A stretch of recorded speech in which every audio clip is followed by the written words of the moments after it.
تی آنکھوں اور مسکراتے لبوں کو میرا خلوص برا سلام۔ قوم سبا اور حضرت سلیمان علیہ السلام کا کیا تعلق ہے؟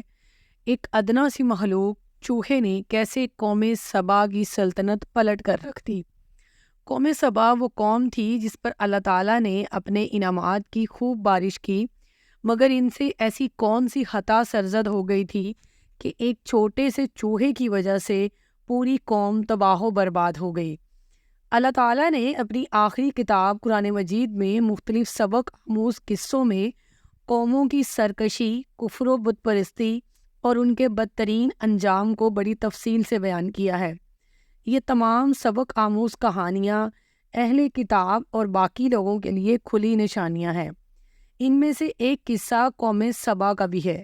قدیم زمانے سے ہی عرب کی اس قوم کو بہت ساری نعمتوں سے نوازا گیا تھا۔ اس علاقے کو سبا نامی ایک شخص نے آباد کیا تھا، اس لیے اسے قوم سبا کہتے ہیں۔ وہ ایک نیک انسان تھا اور عرب کے تمام قبائل کا جد امجد تھا۔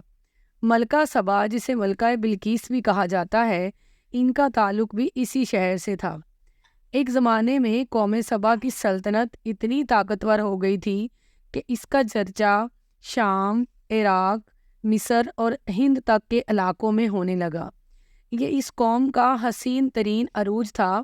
پھر جب حضرت سلیمان علیہ السلام کی حکومت آئی تو قوم سبا کے لوگ حضرت سلیمان علیہ السلام کے ہاتھوں مسلمان ہو گئے اور شرک و بت پرستی چھوڑ کر ایک اللہ کی عبادت کرنے لگے۔ امام ابن کثیر لکھتے ہیں کہ قوم سبا کے علاقے میں مارب نامی ایک شہر تھا۔ یہ شہر بلک نامی دو پہاڑیوں کے درمیان تھا۔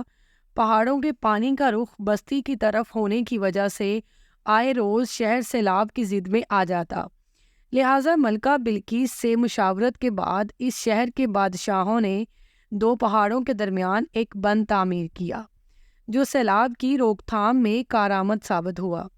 اس بند کے نیچے ایک بڑا تالاب تھا جس میں سے 12 نہریں نکالی گئیں، جن کے پانی کا رخ شہر کے مختلف علاقوں کی طرف موڑ دیا گیا۔ پہاڑ کے دونوں طرف پھلوں سے لدے خوبصورت باغات تھے جو قدرت کے دلکش مناظر میں خوبصورتی کا سامان تھے۔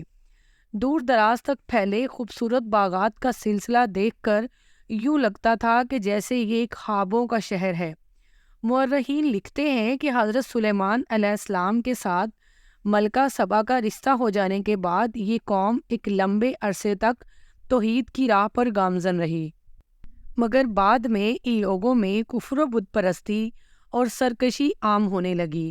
انہوں نے بہت سے باطل دیوی دیوتاؤں کی پوجا شروع کر دی، مال و دولت کے نشے میں چور ہو کر اللہ کی ناشکری کرنے لگے اور خدا کی دی ہوئی نعمتوں کا اسراف کرنے لگے، اور گندم کی بنی ہوئی روٹیوں سے بچوں کی گندگی صاف کرتے تھے۔ جب کوئی صالح شخص انہیں اللہ کی نافرمانی کرتا دیکھتا تو وہ کہتا کہ باز آ جاؤ، ہمیں اللہ سے ڈرنا چاہیے، لیکن وہ لوگ کہتے کہ تم ہمیں مت ڈراؤ، ہمیں اناج کی قلت سے کوئی غرض نہیں۔ اللہ تعالیٰ نے انہیں بیجا اسراف سے بچنے کے لیے کافی مہلت دی، لیکن وہ اپنی کفریہ حرکتوں سے باز نہ آئے، لہٰذا اللہ تعالیٰ نے ان کی پکڑ کا فیصلہ کیا۔